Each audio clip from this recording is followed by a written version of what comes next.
Concept भी देख लेते हैं फटाफट से। ये 4 तरह की आप मॉडल वर्ब्स देखेंगे जो अर्जेंसी के लिए यूज़ होती हैं। जैसे आपको किसी ने बोला कि भाई कैंडिडेट्स को ना एग्जामिनेशन के लिए रीच करना पड़ेगा, एग्जामिनेशन हॉल में पहुंचना पड़ेगा वक्त पे, ठीक है। अब इस बात को बोलने के 4 तरीके हैं। आप चाहें तो लिखें कैंडिडेट्स हैव टू, अगर आप चाहें तो लिखें कैंडिडेट्स मस्ट, चाहे तो लिखें कैंडिडेट्स शुड, और चाहे तो लिखें कैंडिडेट्स ought टू। अब आप पूछोगे सर चारों का मतलब यही है कि पहुंचना चाहिए कैंडिडेट्स को जल्दी या वक्त पे, तो इनमें फ़र्क क्या है? Has to, have to, had to बताते हैं कि कोई चॉइस नहीं है आपके पास इसके अलावा। मस्ट का मतलब है जी चाहिए ही चाहिए, थोड़ा सा इससे जो है वीक है।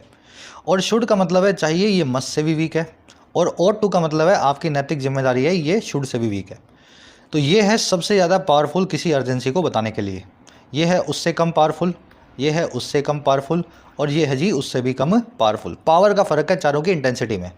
हैव टू का मतलब है अगर कैंडिडेट नहीं पहुंचा ना, कैंडिडेट नहीं पहुंचा तो कुछ बुरा हो जाएगा उसके साथ। मस्ट का मतलब है कैंडिडेट के हित में है कि वो पहुंचे ही पहुंचे, हमारी रिक्वेस्ट है उससे। शुड का मतलब है देख ले भाई पहुंचना है तो, हम तो यही कह रहे हैं पहुंचना ही है।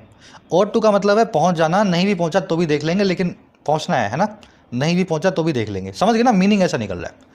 अब जो कॉन्सेप्ट आपसे समझाना चाह रहा हूँ, ये अंडरस्टैंडिंग तो आपको मिली गई सिंपल सी। कॉन्सेप्ट की अंडरस्टैंडिंग ऐसे देना चाह रहा हूँ मैं आपको, अगर इनको नोट वाला सेंटेंस बनाना हो, मान लीजिए यहाँ मस्ट के बाद में नोट लिखना हो तो आप तो लिख देंगे, है ना, नोट ऐसा लिख ही देंगे। लेकिन ought टू के बाद में नोट सीधे सीधे नहीं लिखा जा सकता। कैसे? अगर आप ऐसा लिख रहे हो ना, candidates ought to not write anything on the question paper, candidates को क्वेश्चन पेपर पे कुछ नहीं लिखना चाहिए, तो ये सेंटेंस गलत है। क्यों?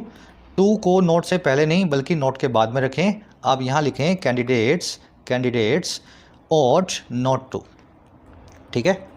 बाकी सब में तो क्या होता है, मस्ट नोट लिख देते हैं सीधे सीधे, आप शुड नोट लिख देते हैं सीधे सीधे, है ना। लेकिन ought के साथ में ought टू नोट नहीं आएगा, इसके साथ में आएगा ought नॉट टू। नोट जो है टू से पहले आएगा।